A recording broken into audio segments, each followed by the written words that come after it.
Hi, I'm IFBB Figure Pro Jessie Hilgenberg for FitnessRx for Women magazine. This is my leg training video series brought to you today by NLA For Her.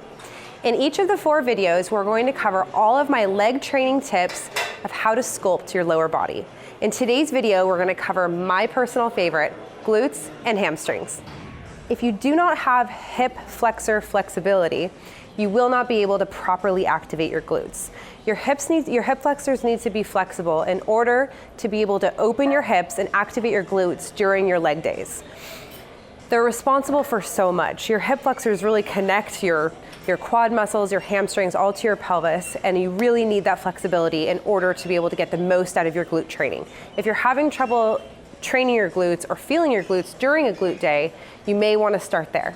Some of the best exercises that I recommend to open up your hips and get some flexibility back in your hip flexors are the 3 exercises I'm going to demonstrate for you right now. The first one is a kneeling hip stretch. All you need is a mat, and you just kneel down onto your knees, bring one foot forward, make your stance wide enough so that when you lean forward, your knee does not go too far beyond your front toes. The top of your back foot is on the ground. Your core is steady, feels stable, and you just lean forward ever so slightly in order to start feeling that stretch in your hip flexor, and you'll do it on both sides. The second exercise is called a pigeon stretch, and you can get into it from this very position. You just lean down, and you lay down over the front leg and extend the back leg back, feeling that hip flexor stretch on the left side and opening the hip on the right side. The third exercise, all you'll need to use is a resistance band. You can find these pretty much in any gym that you go to, and if not, they're really easy to find online. I always have one with me in my gym bag. You're just gonna take the band, and you can do it right here on the same mat you've done the first 2 exercises with, and you're gonna put the band around your ankles.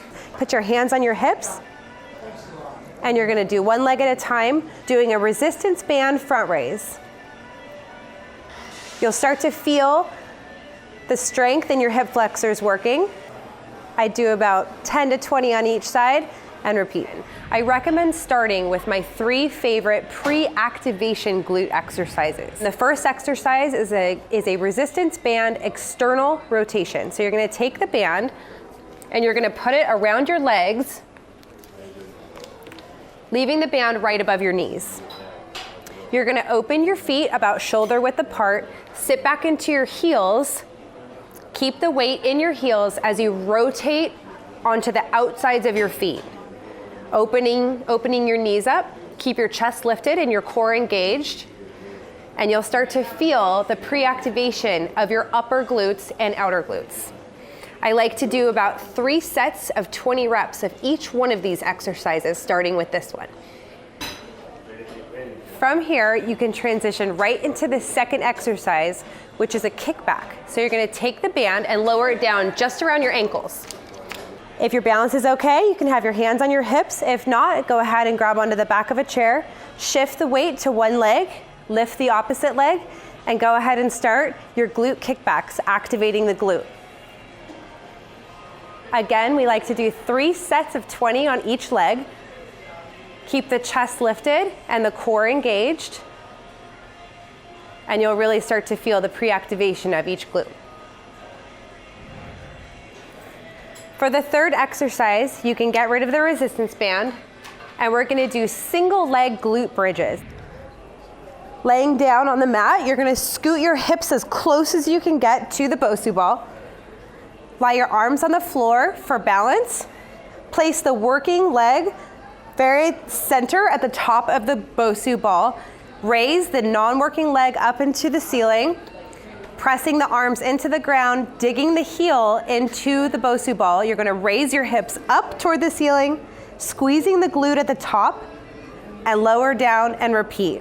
Making sure to drive with the heel, keep that non-working leg foot pointed, and always squeezing the glute at the top of the movement. We're going to do 3 sets of 20 reps on each side. And then you're ready to start your glute training workout.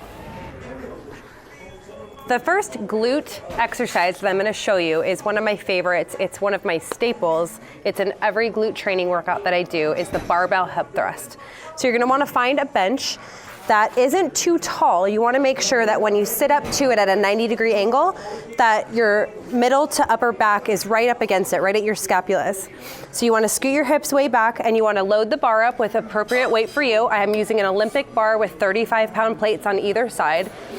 Depending on your hip anatomy, you might be able to do this without a pad, because the bar is going to rest right on your hip flexors, but it tends to hurt me a little bit. So I always grab a yoga mat, or sometimes your gym will have a great pad for you to use. And I put that right on top of my hip flexors so that I don't feel any pain during the workout. And I just roll the bar right up to me. I make sure that the bar is centered right on my hips. And you want that bar nice and snug right on top of your hip flexors. Bend your knees a little bit, place your elbows on the bench to help lift you up. If the bar isn't centered on your hips, you're gonna have a little bit of lopsidedness right there. Scoot your hips, your heels back toward your hips a little bit. Make sure your shoulder blades are right on the bench. Keep your chin tucked into your chest so that you have a neutral spine. Grab onto the bar, and you're going to dip down and have an anterior tilt at the bottom of the movement. Dig your heels into the ground as you come up. My heels are about shoulder width apart, and I have a slight outward flare with my toes. And as you drive your hips up to the ceiling, you want to control the bar and make sure you have a little bit of a posterior tilt at the top.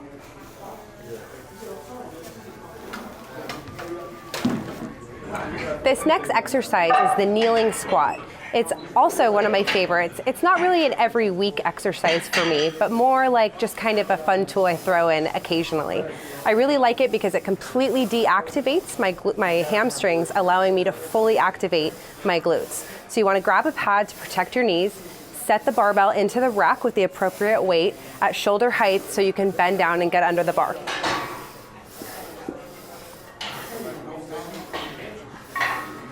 Make sure the bar is centered. You want the tops of your feet headed toward the floor. Keep your core activated and bend down until your hips touch your heels, and then drive your glutes forward, popping them forward and driving them forward at the top.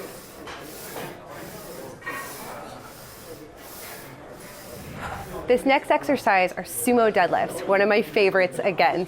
So you want to stand with your feet a little bit wider than shoulder width. Your toes are flared out a little bit, hence the sumo stance. You want to load the bar up with the appropriate weight. You want to stand so that your shins are right up against the bar to start. I have my hooks on. I use Holland hooks. It takes the grip and the arms out of it so that I can fully activate my glutes. So you're going to keep your chest lifted, keep your focus in the mirror so that you can focus on your form. You're going to bend down, let your arms hang right out under your shoulders, and that's right where you want to grab. Make sure you're even on the bar, and you're going to dig your heels into the ground. Your hips are a little bit higher. You don't need to sit all the way down like this. Keep your chest lifted, and you're going to skim the bar all the way up, driving your hips forward at the top.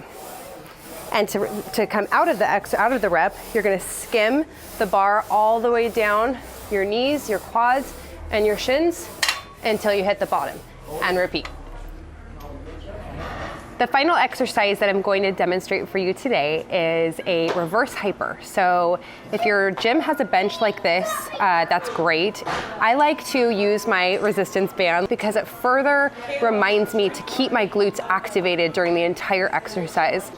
Okay, once you have the band in place, you're gonna jump up onto the machine right at your hips. So you want your hips to be able to kind of bend right over the edge of the machine. There's handles on most, but I like to kind of have my arms extended out. It gives me a little bit more leverage. So have your feet, your heels, a little wider than shoulder width and a slight outward flare with your toes. You're gonna grab onto the handles and you're gonna bring your legs up parallel to the floor under control the entire time. Return to the start position and keep the control fluid the entire time. Do not swing your legs. And remember to squeeze your glutes at the top, keeping the lumbar spine nice and still the whole time. You don't want to swing and arch. That's not good form, and it'll incorporate way too much lower back. Keep the tension in that resistance band and keep the toes pointed out the whole time.